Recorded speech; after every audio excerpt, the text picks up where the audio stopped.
boy, wow. Took a ton of time getting that all arranged. Good morning, everybody. Um, Busiest feedback loop maybe ever. And that's a great sign. That's a great sign. It's also entirely predicted.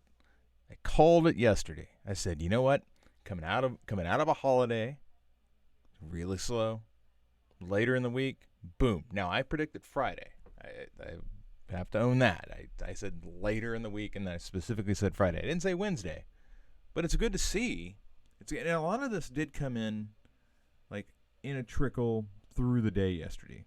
So we've got Kara in here, Katie, James, Lisa, Rebecca, lots of people piling in, and that's good. That's good. Just waiting for CouchBot to fire, and we'll let this pull out of the station. Just catching up with you folks. Let's see here. Yeah, and CouchBot has fired. So I see no reason, zero reason to hold back. So once again, it's time for the feedback loop. Chris Courtney here, new Pragmatic. Busy day here in the loop. We've got 5 students with work that has been submitted. Lisa, James, Rebecca, Katie, Kara, all in the loop today. I'm going to start in the order in which it was submitted. So I'm going to go ahead and share my screen and get this underway. Boy, busy, yeah. So here we go. And I'm going to just take a second to arrange my windows because there is Figma's all the way down here and I need it down there. That'll work. All right. So we're going to start with Kara. And, of course, now I've expanded. And, yeah, that will still work. We're going to start with Kara. And Kara's visual foundation file is here. And basically, what Kara's working through is the exercise where we are doing some discovery on potential typography and color combinations that might be used. That might be. Sorry, I'm just trying to turn off the columns, and I thought I could group all of the. I thought I could group them all and turn them off, but apparently I cannot, and that's sad. I'm sad. I'm all the sads about that. Anyway, there. Now we can see. The whole point of this exercise is to do some exploration. There's nothing that necessarily says that she's going to have to utilize these fonts or the colors on her project, but doing some exploratory work away from the project itself is always helpful because you allow yourself to kind of envision a few different combinations without applying them directly to the work. The moment that you begin applying directly to the work, there is a sense of of investment. It's like, oh well, I went through and I've created the nav with that color scheme, so now I've taken one step toward implementing that throughout, or I've taken the time to create some components with this typography. It's like you want to do that investigation before you get to the project. So here she's I'm gonna hide my controls. There we go. Here she's using Work Sans. Really nice typeface. It has a lot of weights to it, which I like. I also like it when a typeface has italics. I don't think you can actually have, if you're gonna properly use language and like italicized titles and things like that, you've got to have an italic. But this is for display. And display, you have fewer usages for the display. And then there's Merriweather. And Merriweather's down here, and I know Merriweather has a lot of flexibility to it. It's a very nice serif. So she's looking specifically at Merriweather regular. And that's fine. Let's come over here. So here we've got Noto Sans regular and Noto serif. And this is one of those cases where it's like a super family in that, much like IBM Plex, which is what I include as the reference point for exercise for this particular exercise. Noto has a sans and it Noto not only has like a lot of weights, it also has a lot of italics, which I like I like the flexibility there. But then it also features a serif, and there's a lot of interesting advantages that you gain when you utilize a serif and a sans that are from the same basic family. And I've done this a lot with IBM Plex, because IBM Plex is a open source typeface that you can use anywhere. I actually used IBM Plex in my last project, for just this reason. It's meant to be utilized together. So that said, it's not the most creative thing in the world to do. Obviously, you can come up with a lot more possible options when you are pairing two typefaces that were not designed together, like Work Sans and Merriweather. So here, this is a fine combination. It's a little meaty. That and what I mean by that is that bold typeface for the headline. It definitely it feels very heavy. I feel like even though Merriweather structurally, it feels like a more substantive typeface. It doesn't feel as heavy when used for the header. So I kind of like the pairing the other way, and I think for this particular project, the Work Sans Merriweather combination may be just too blunt, too brash compared to Merriweather leading and then Work Sans being used as a body text. So I like the second one there, but again, this is your project, not mine. And when you get down here and you begin looking at some of the combinations, actually this label style that you have here for where Work Sans is coming in and acting as a label, all caps, and then you have it over the top of Merriweather. That's not bad. That's not bad. But this is where some of the quandary comes in. Like, I like it a little more here and a little less there. You can mix these things up if you like. The key is making sure everything has a consistent job to do. Like if that's going to be your label, that's going to be your label, and this is going to be your body text, it's going to be your body text. But like using it consistently throughout the design helps establish so many other things. We come in here to buttons and forms, and I was talking with I forget who I was talking with last week about items that have a serif, and what I've for the button, and one of the things I've determined is if it's a sans serif, like you can get on buttons, you can get away with things that are pretty tight, and if it's a serif, I really feel like you've got to like really give it some room to breathe, and that's because the serif structurally is just a little more complex, and it needs more room to kind of operate, versus a sans serif, especially a sans serif that's all capped like this one. So, and I still think that even the sans serif that's all capped, it works a little better when it's got some space. I just feel I've determined that in my heart of hearts, when we have a serif inside of a button, it's just really smart to give it more room. Artificial intelligence, again, for some reason that works better for me than the headline, but it's still really bold. Not really sold on it. This isn't bad. I would probably go with a lighter weight, like that medium's just not really working, but the light works. I don't know if I go with extra light. It's kind of like that medium is, like you either go, and I'm not sure why this is, but with quantum you either go, or not quantum, with quantum is the word there, but with Work Sans you either go, if you go like just regular, it's just not great. additionally, like I don't necessarily think the -4, like the -4 was in there with Plex, but I don't think that that sort of spacing really works well with the others. So just keep an eye on that. I mean, even over here, like this spacing could use some more work, and that's -2, and that's 0. Okay, so let's come over to pairing 2, and again, this is kind of what I was looking at. Um, I don't care for Noto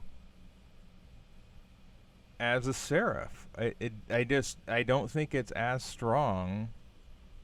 Let's come down here and take a look at.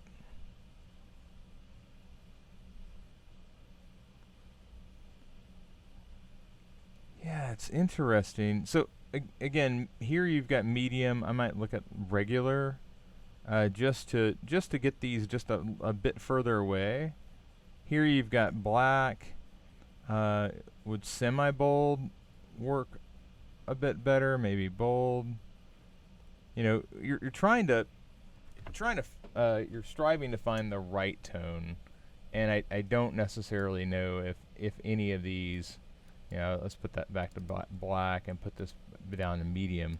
But it's not just the application. It's also like the working with different weights and kind of trying different combinations. Um, you know, serifs are pretty easy. It's probably regular or medium. For body copy, it's never going to be like extra bold. That part is always easier to nail down, and it's because the serif has, again, it's a little more complex of a structure. It has the serifs on it, and typically, like the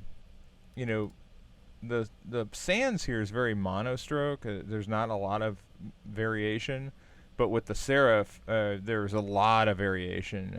You can look at the structure of the Y and kind of see that variation on display, and that's why you don't necessarily want to go super bold with those, because the areas that are thick on a variable stroke serif, they get really thick, so it gets kind of out of control.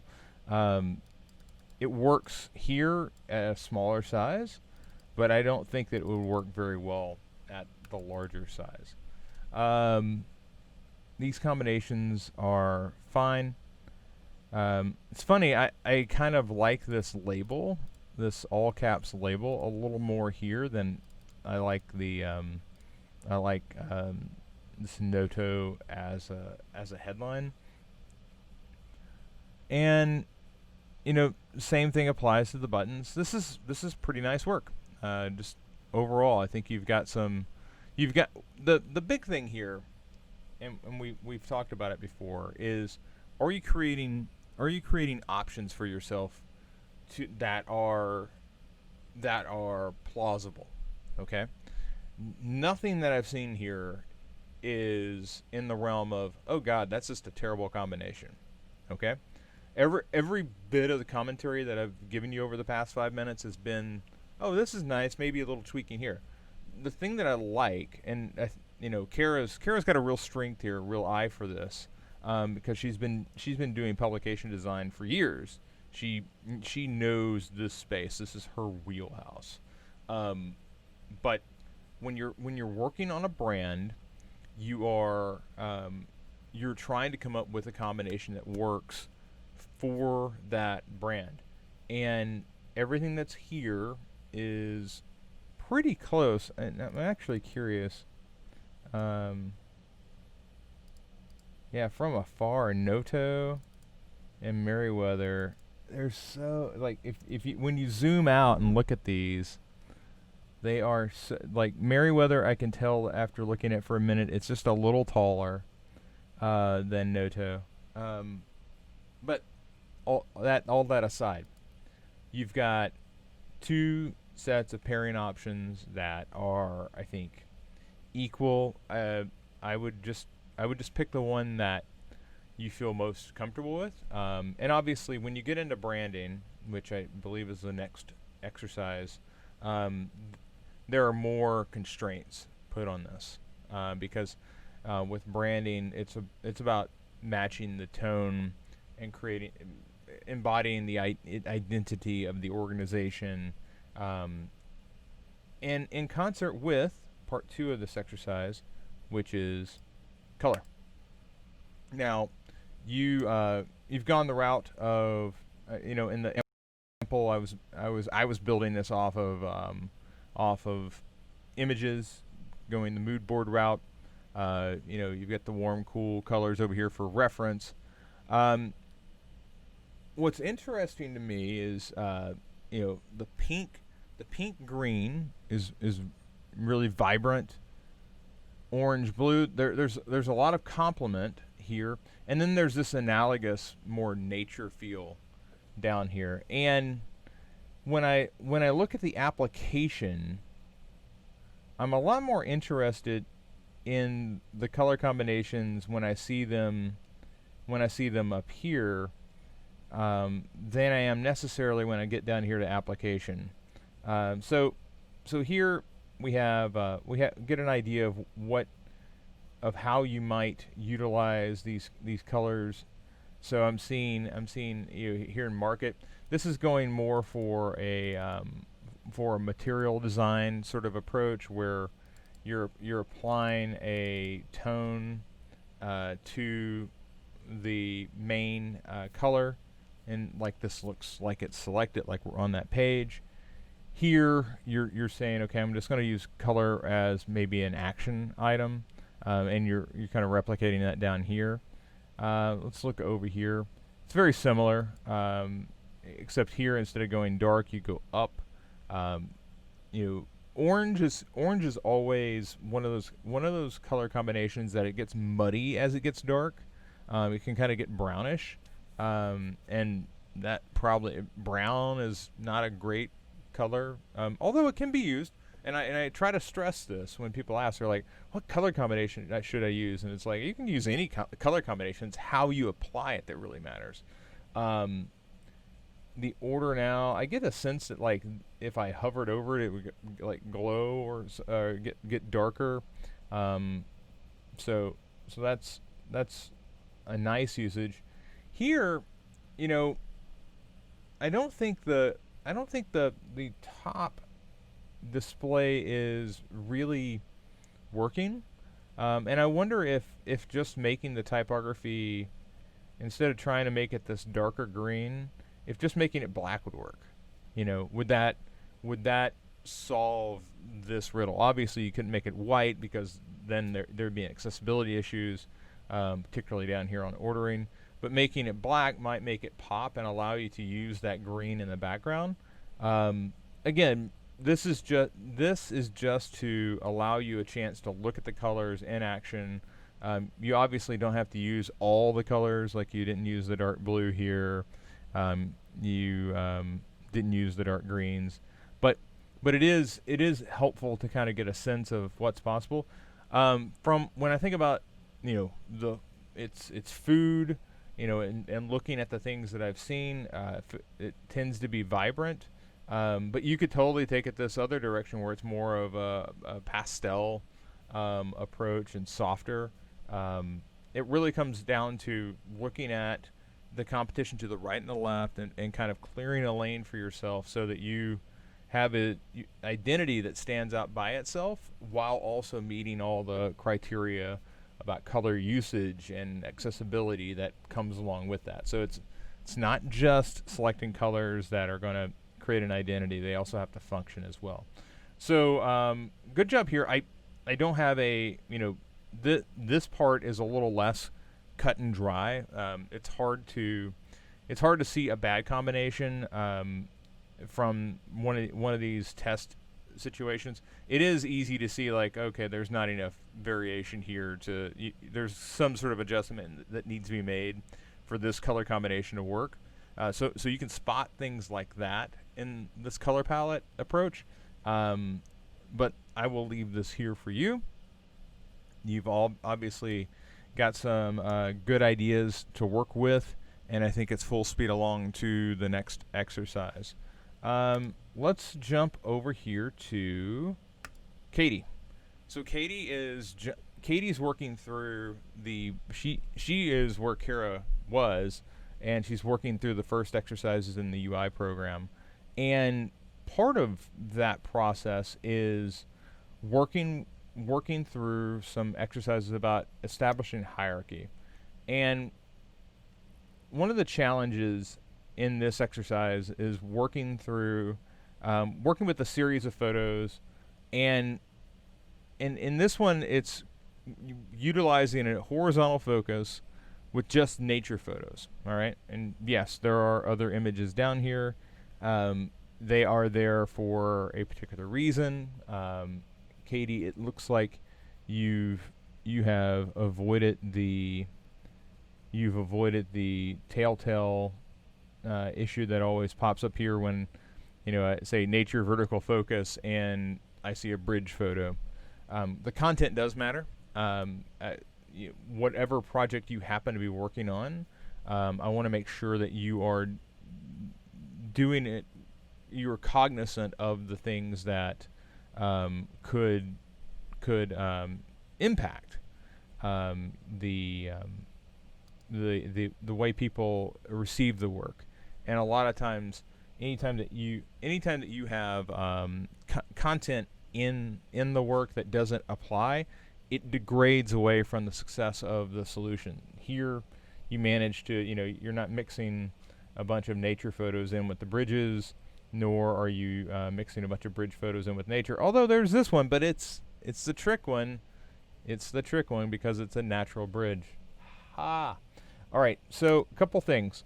I know this is not a grid exercise and spacing, but I always like to point out that this becomes a stronger design the moment that we begin to. I can't edit this, can I? Nope, I can't edit it because it hasn't been shared. All right, so this design gets better if you just take the time to basically get these very even squares of interior space into the design. If I was going to work on this, I would probably crop off some of this, some of the image to the right of the waterfall, and I would add it back so I can get a little bit more of where this bridge connects up, making it a little wider. This begins to shift the focus here because we go from the flower, and then you can't make a decision about where to look down below. But if we shifted this, made this photo a little smaller, you can go 1, 2, 3 in a very orderly fashion because you're dictating for people, what do I want you to look at? Right now I go straight to the flower, and then I kind of meander down below. I want to make specific decisions for the viewer as they are working through, okay?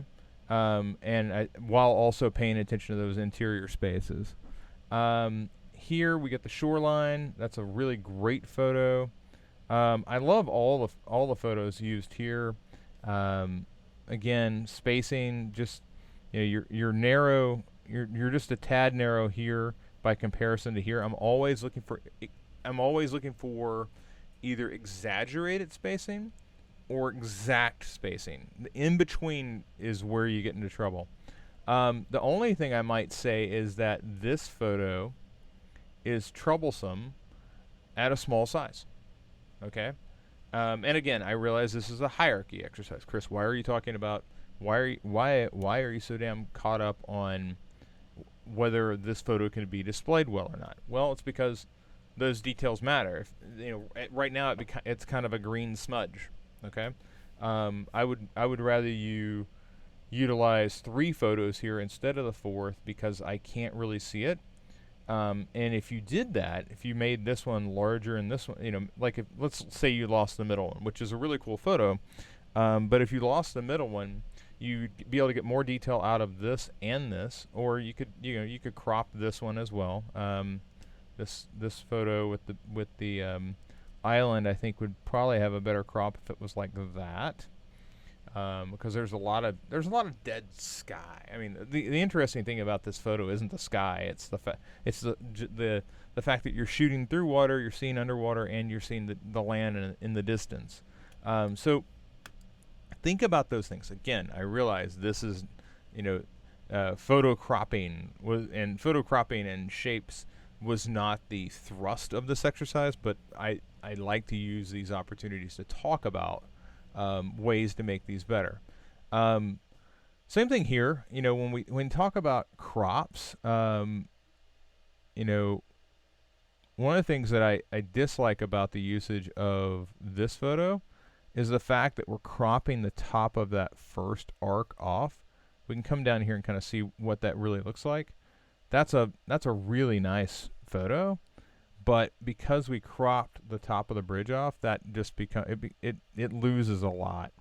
I would rather crop off some of I would rather reshape this and crop off some of this leading rail here than crop off like the tippy top of the mountain, if you will.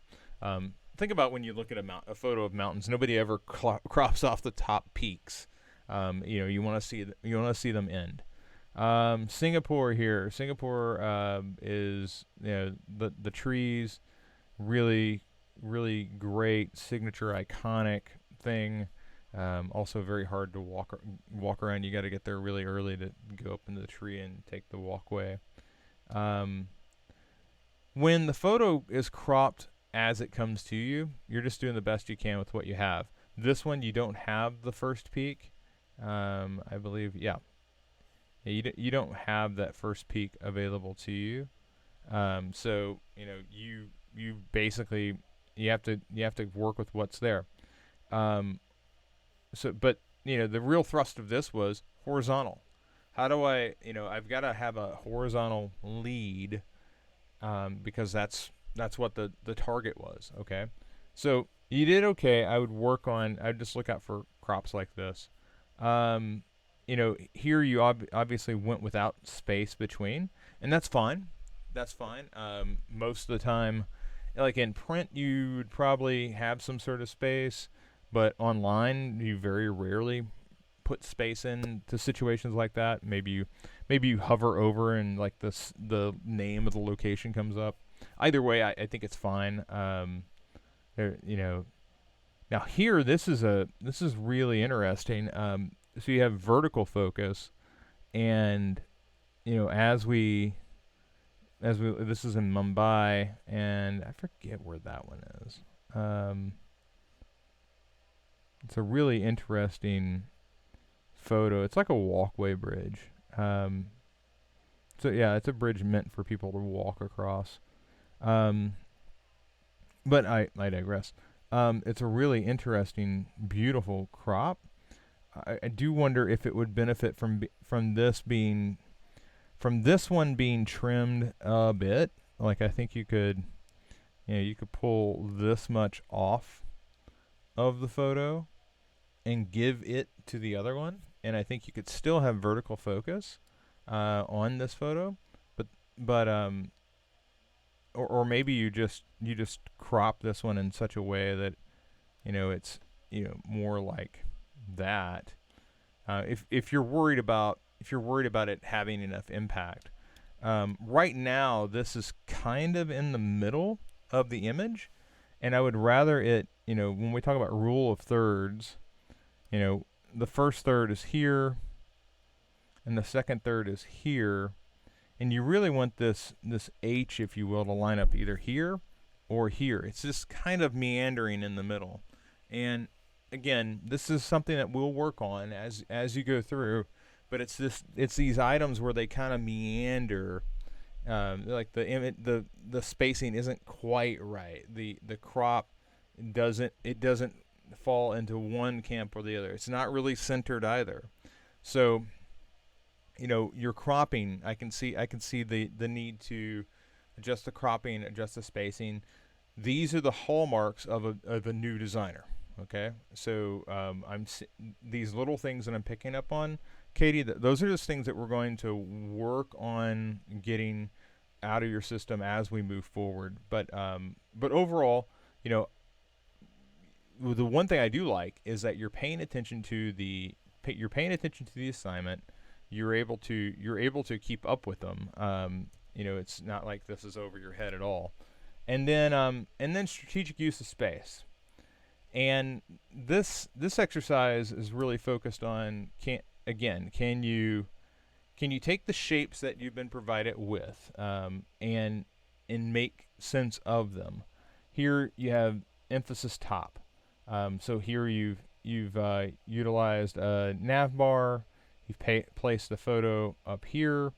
I would suggest this is I would suggest like making this design function in such a way where the typography is basically to this half rather than kind of bleeding over her face. This is something that you'll learn more about in front end. But setting up in halves here, emphasis left.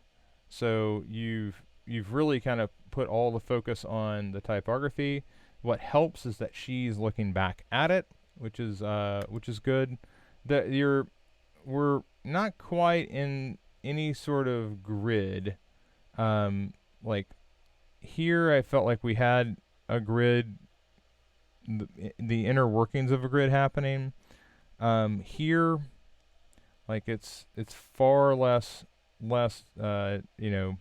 Nothing's really lining up. Like that kind of lines up, but I'm not really sure what's happening on the other side. So the spacing here, we'll get into grids. This isn't a grid exercise, but it's messy right now. All right, the emphasis is left. Yeah, that works. So how can we do this again? This is where I really thought there was a second. Anyway. This is where this logo really needs to be. Well, I can't edit it. Cropping here. Yes, you've put the typography over here. You've put these elements over here as well. But as I stated before, nothing's really quite lining up. Everything's a little off. Okay. I want to jump in and take a look at something real quick. Community. Hey, there's the avatar illustration system, by the way, folks. New Prag. Yeah, let me type. Come on. Did my keyboard die? I don't know. It's okay. New Pew. Pragmatic.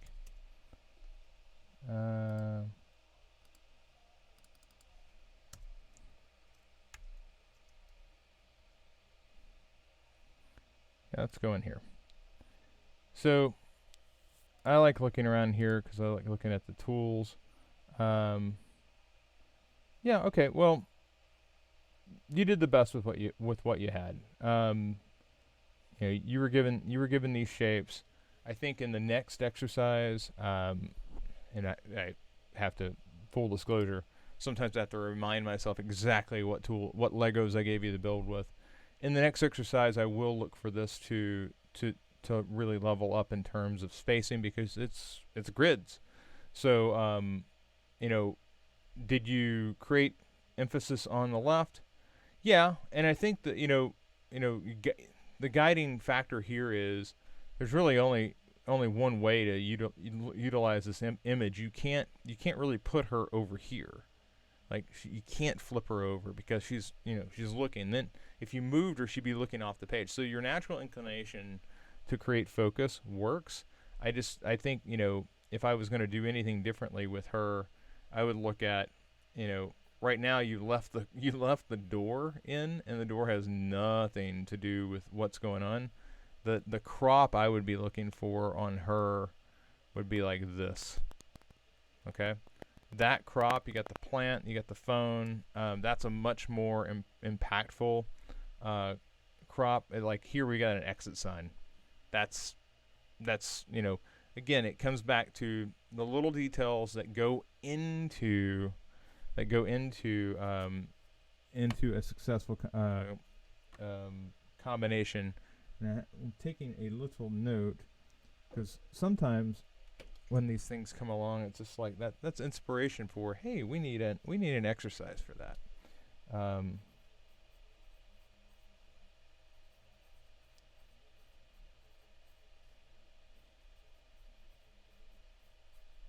because guess what, Katie, you are not the only person that has done that before. Okay. That said, let's move along. Kara, that's good work there. We'll come back. We'll come back to this. You folks will be seeing a video on this later today on presenting your work. So that's Kara. That's Katie.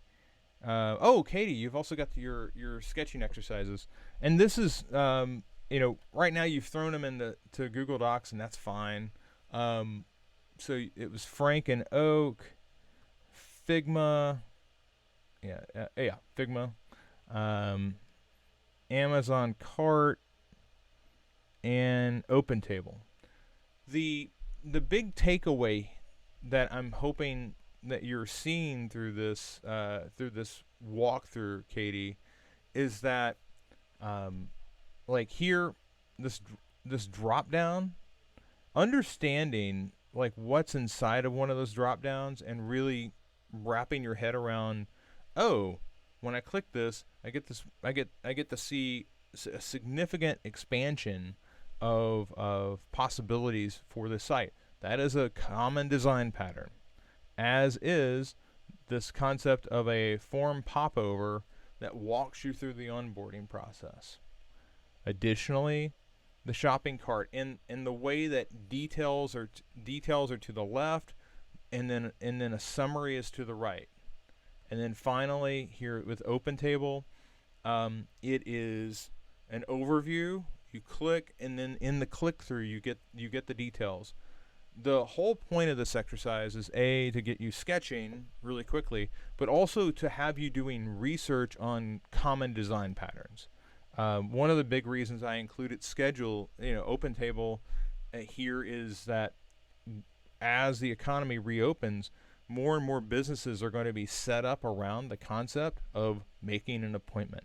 Okay, so I see a huge opportunity here for you to do a lot of exploration. You've done a good job here. This is what I was looking for. The big takeaway here is that we're talking about things that happen, actions that happen over time, not a single page. We're never talking about let's go sketch a home page. We're talking about let's sketch an interaction. Okay, so as we look at these things, I always want to be thinking about I want to be thinking about parts of our projects being multiple steps to help a person to reach a conclusion. And I think that you've begun the process of beginning to see that. So these are very good. All right. So James, we're now to James. James has his second draft of his case study. He's got this over on Medium. The whole point of having it on Medium is he does not have a portfolio yet. So Katie, this is much like what you were working on. Katie was really quickly getting her fresh market case study on the Medium. James is doing something similar, except he's got a project called Squawk that he's been working on.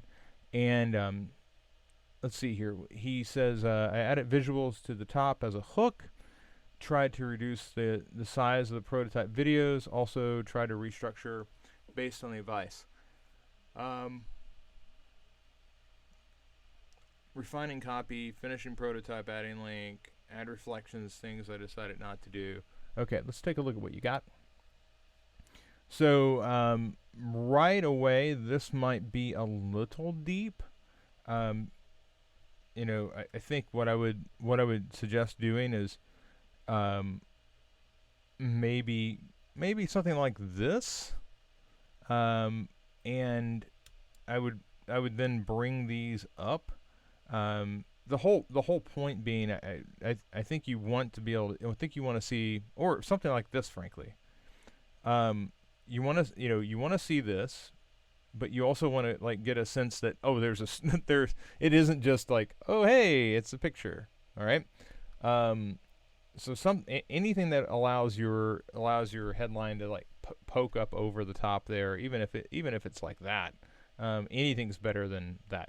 Although this is better than that, and of course this wasn't here either. So it's all moving in the right direction. Um, Squawk improving podcast discovery in a connected world. Squawk is conceptual podcast. This is one of those situations where if I was doing my portfolio, I would have the video over here, and I would have all of the information over here. But you're working within Medium, so you're doing the best with what you have available to you. All right, so like I want to I would rather have it moved around, but this is Medium. So Squawk is a conceptual podcast app that empowers users to find the shows they care about. The discovery experience assists users by displaying shows. Blah, blah, blah, blah. Okay. Yeah. Podcast. Now this is kind of interesting because it kind of jumps around. Um, I I don't necessarily know that I I like the going all bold here, then going kind of a light gray here, and then jumping to an entirely different design here. So I would say a simplification. If it's just getting these two to kind of work in concert together, fine. But having the three different so close together is a bit jarring. So either simplify these down to work alike, or make these two work more together, so that when we get the context, it feels like, okay, now we're starting a different section. Right now, it feels like, section, section, section, section, section. When in fact, it should feel like, from squawk down to end the solution is basically a section, and then context is another section. Okay. So simplification there. How you do it is really up to you, but I would simplify it. Because every time we change typography, it implies another voice is happening. Really pay attention to me. Don't pay attention to me as much. Okay, now let's start another conversation. So simplification. So here's the context, and I can tell that you're kind of you're trying to make Medium work for you as much as you can. If I click this, I think it's gonna, okay, so here it opens up the flow, and that's fine. And here's a screenshot, and here's the business impact. Somebody's like, hey, you have a podcast? Choosing the correct social identity. So here's some research. Here, you're talking about there's a pattern that emerges. How are podcast apps currently handling? They're not. And this is all about, again, discovery.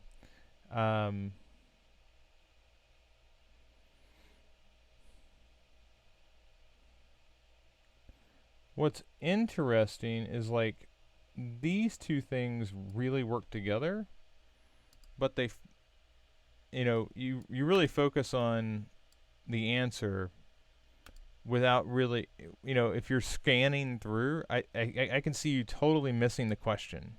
Like, here's the answer, but this is the question. Like, how can we get those paired together? One of the things that I know Medium will allow you to do is it'll allow you to insert little images, kind of like you did here. I might come back with some simple line work, and you can insert lines.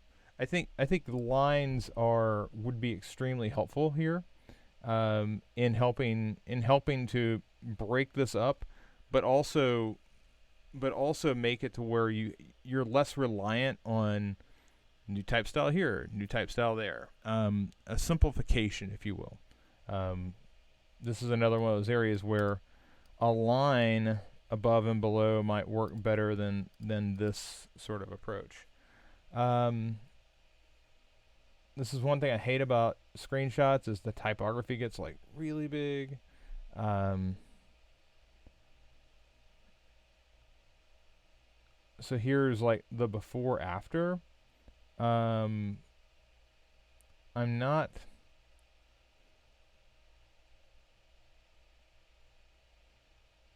I'm not sure what this like. I'm looking at this trying to. I'm trying to read across like, does this apply to what's going on? And from the start, because this is black and white, and this is black and white, I kind of do, and then this is blue, so the blue comes in the orange. I'm like, well, the orange doesn't fit with anything. Only then am I like, oh wait, maybe this is its own thing, and it is its own thing. Ideation is really focused on these, and the interface is focused on below that. So I I think the mixture of these ideas is not necessarily working together. When I look at this, I do wonder why the listener stories are A, blurry, but B, larger than listener stories, host stories, guest stories. My gut says that if I was going to do this, I'd probably pick one of each, like you've done here.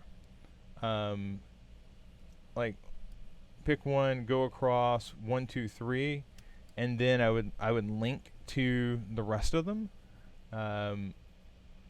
As we go through here, we've got the podcast, and this is kind of showing the progression, and I think that is working pretty well.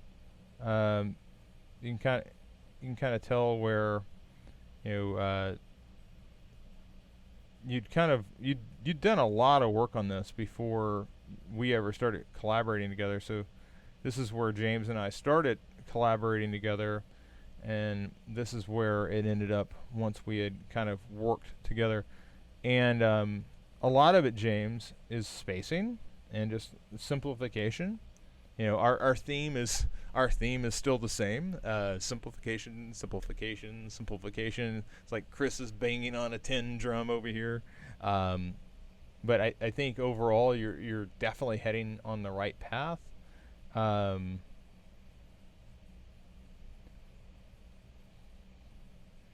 Testing, and obviously you're still working on this part down here. It is interesting. I'm not. There's an image missing here. I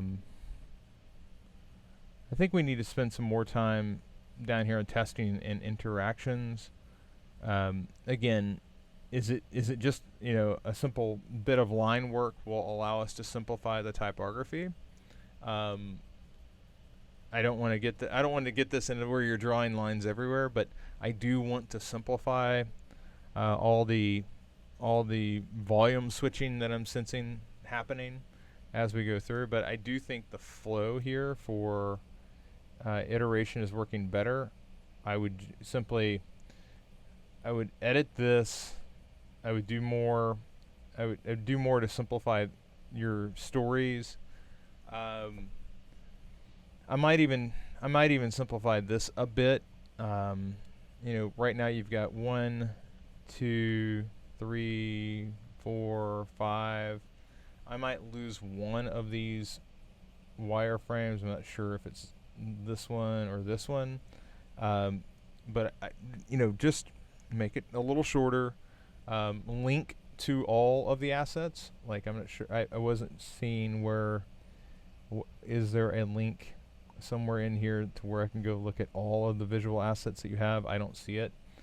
So yeah, that's where I'm at with it. I would simplify this a bit.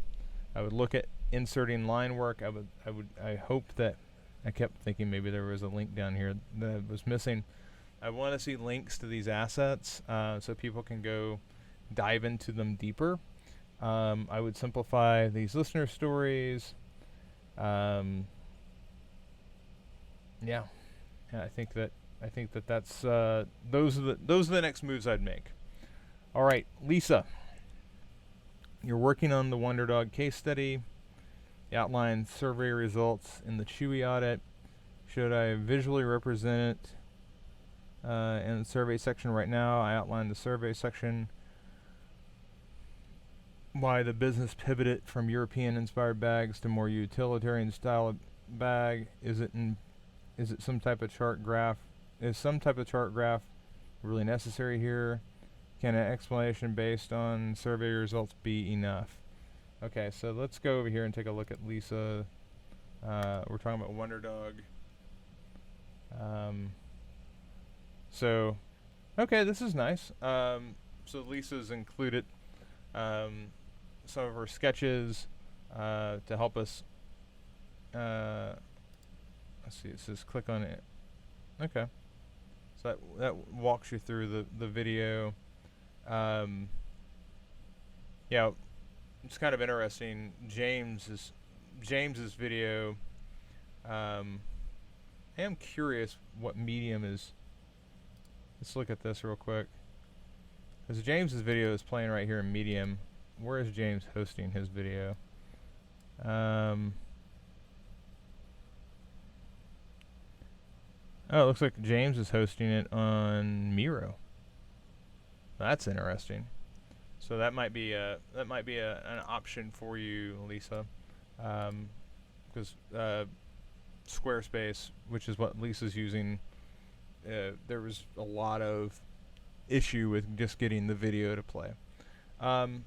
Okay, so we're talking about going down here and so here's Chewy. This does immediately work a lot better. Although can you see the slight color difference in the background? I'm just gonna zoom in. Like there might be hard for you to see this on the stream, but you can tell this is white and this is like an off gray. So that's something that I would look out for. Obviously, if you uploaded it as a PNG, you can make it transparent, although that carries a cost size with it. But it's one of those things that always bugs me about these light gray backgrounds. And I use them too. Okay, I use them too. But you have to kind of look out when things shift on you. You always get these little weird edges. So I believe that this is what you're talking about. 47 respondents stated that accordingly they want it. I just say stated they want it. Comfort, durability, easy to clean. Comfort, durable, easy to clean, ventilation. I'd lose the dash there. It's interesting. Yeah, this is a lot better, Lisa. Although the Nike is still kind of jumping around on you. Yeah, this case study is a lot better already, though. I don't know what the triadic color scheme is here for. I know that Chewy has a color scheme that goes a lot of different directions, but I don't necessarily know if I would include it.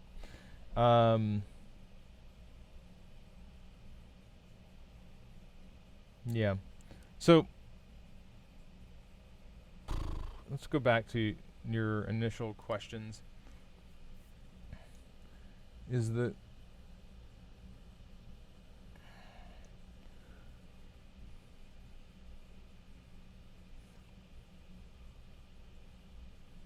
Yeah, I don't think like, putting a bar graph here isn't going to help things. It's going to make zero impact on whether somebody thinks that you did a good job on this or not. So I wouldn't worry about that. I can say that this is already taking steps forward from where you were. So I think so long as you can continue that trajectory, you're fine. The next thing I want to kind of see. My ultimate suggestion here would be like get all the assets together. Get Chewy, get Amazon, get Nike together and say, okay, these are all going to be presented in the same way. Because again, you're utilizing Squarespace, and you kind of have to pre-edit everything before you put it in there, because if you don't, things are just going to kind of blow up and go their own direction. So I would get these things in alignment together before you put them into Squarespace. And again, this is reading a lot better side saddled than this is, where it's going all the way across.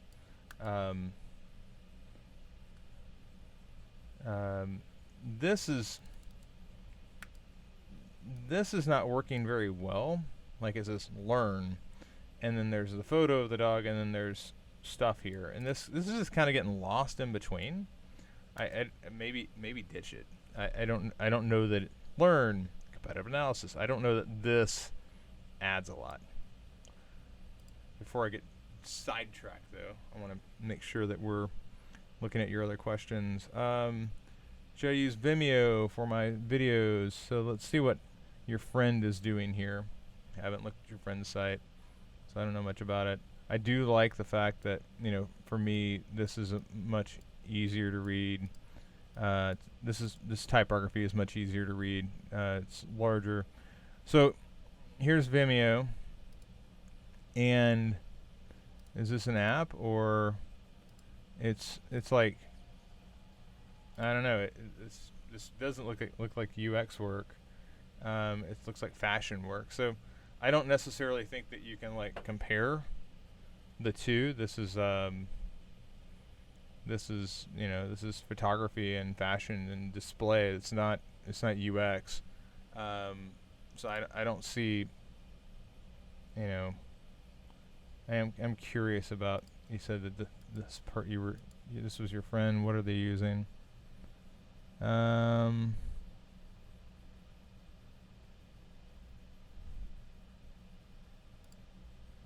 Yeah, so they're on Squarespace as well. Again, yeah, the video works fine, but it's horizontal. Like, you have a vertical video. Okay? So, we need to do some more investigation there, but I wouldn't just throw a horizontal video that has a vertical video inside of it onto my portfolio. I just wouldn't do it. Oh, that's Rebecca. We'll come to you in a second. Productive meeting.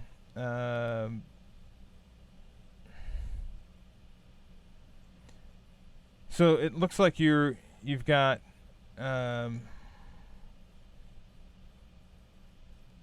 need to figure out what the user journey for a health manager using Orion. So part of this is figuring out what the user journey is for a health manager right now. Like, what do they do before they're using Orion? If you can map that out, you can then begin to look at, okay, how would that journey change when they have Orion versus what they're doing right now. So I think the first thing that you need to do is you need to go talk to a health manager and talk to them about how are you solving the problem now. All right, that needs to be like job one. Once you do that, you can then begin to legitimately make a user journey involving the project that you're working on. So go do that before you do anything else related to Orion. Working on a UX audit for 2SI. Some questions I want to walk through on format is not where it's supposed to be. I want to flesh out some ideas before I do. Okay, let's see. Oh, I need access. So I'm going to request access. We will come back to that, Lisa. It happens. How feasible is it to have the following features implemented into the Surf site? If I get the top of the line, great question. Online ordering confirmation email. Yeah, you can do that. Time notifications of where the board. That I don't know, because where the board is. So what you're talking about there in terms of notifications, that's going to require the person that owns the surfboard shop. They have to have some method of updating where the board is in the production cycle. And if that's them coming over and saying, hitting a button that says notify the user that their board is now shipped, eBay does that. Like when enter your, when the seller enters the FedEx tracking number, it then says, hey, your shipment is shipped, and here's the tracking number.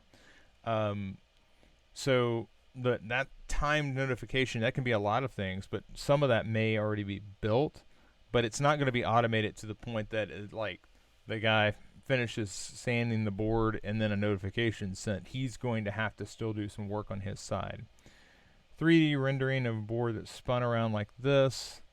Honestly, that's, here's the board builder, and this is going to require the board. Okay, so we got the 3D version of it here, right? It's powered by Shape 3D.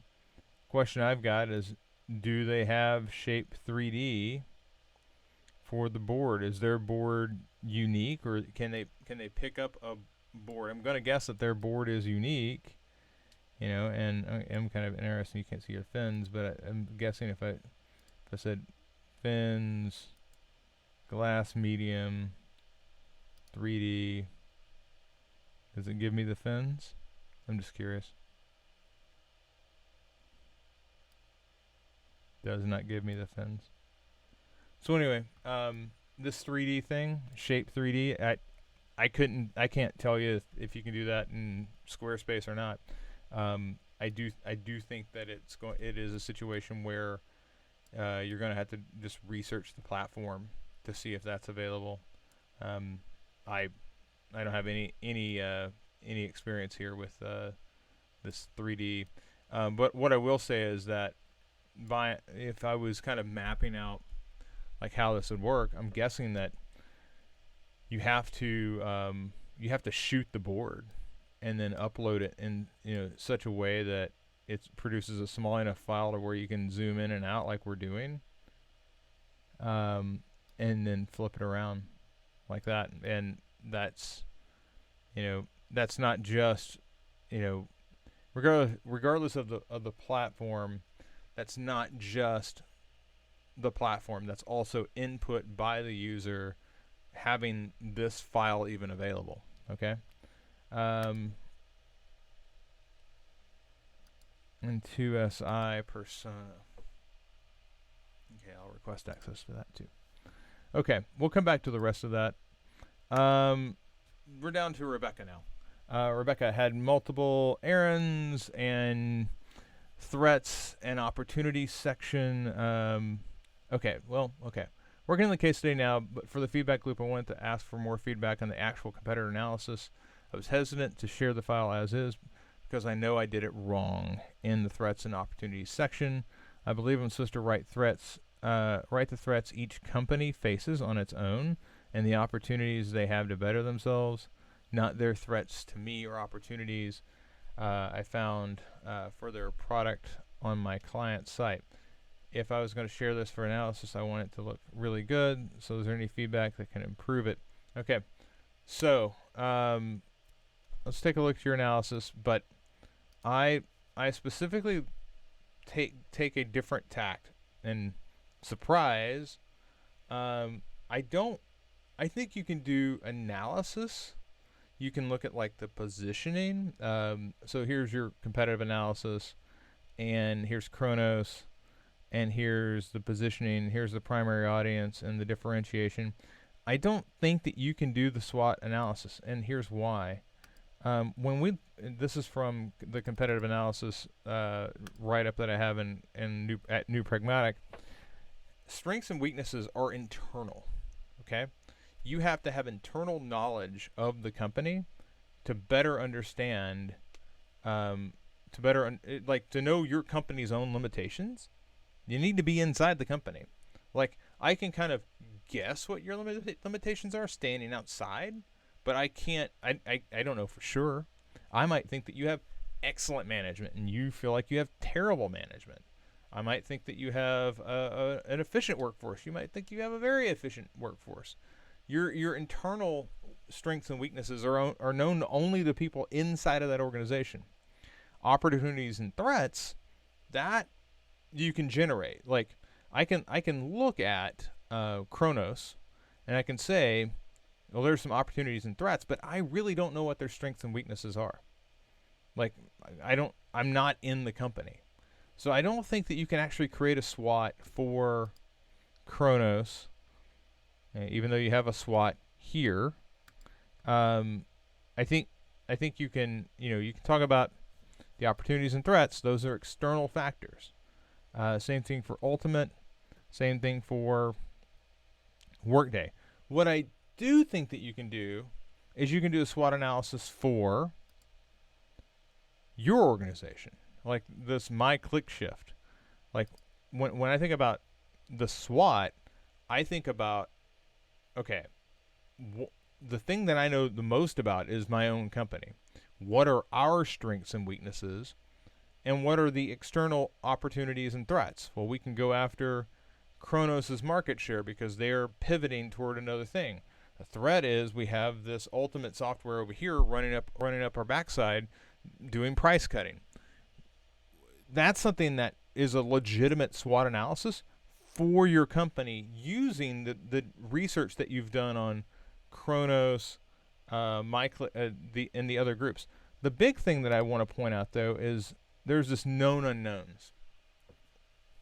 What do I know that I don't know? Okay?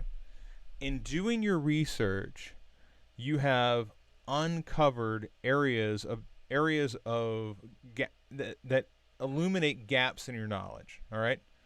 You found facts that confirm what you thought you knew, what you thought you had research on. Those are the known knowns. And then there's the unknown unknowns, which are things that exist outside of your limited field of vision. That's a much larger area. You hope that area is not filled with a boogeyman that you should have seen a long time ago. The known unknowns are the things those are the next questions that I need to knock down. And I talk about known unknowns specifically in the UX program as things that we need to go talk to users about. There's a lot of analysis that we can do on competitors that will highlight what we need to know.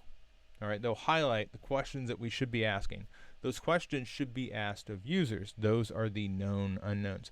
I know that I don't have enough information about this, so I need to go, in my next wave of research, I'm going to go ask questions about that. All right? Now, as it regards to my click shift, I think you can create a SWOT analysis of your company. I think you can utilize all the research that you've done to power that. I would not go about writing a SWOT analysis for Kronos. You're not inside of their company. And without the ability to be inside of their company, I don't think you can legitimately create a SWOT for them. You can create a SWOT for you, but not for them. For them, you basically are breaking down, okay, here's what I see. Here are the details. You can write an executive summary up about that, and off you go. All right? So that's my 2 cents on that.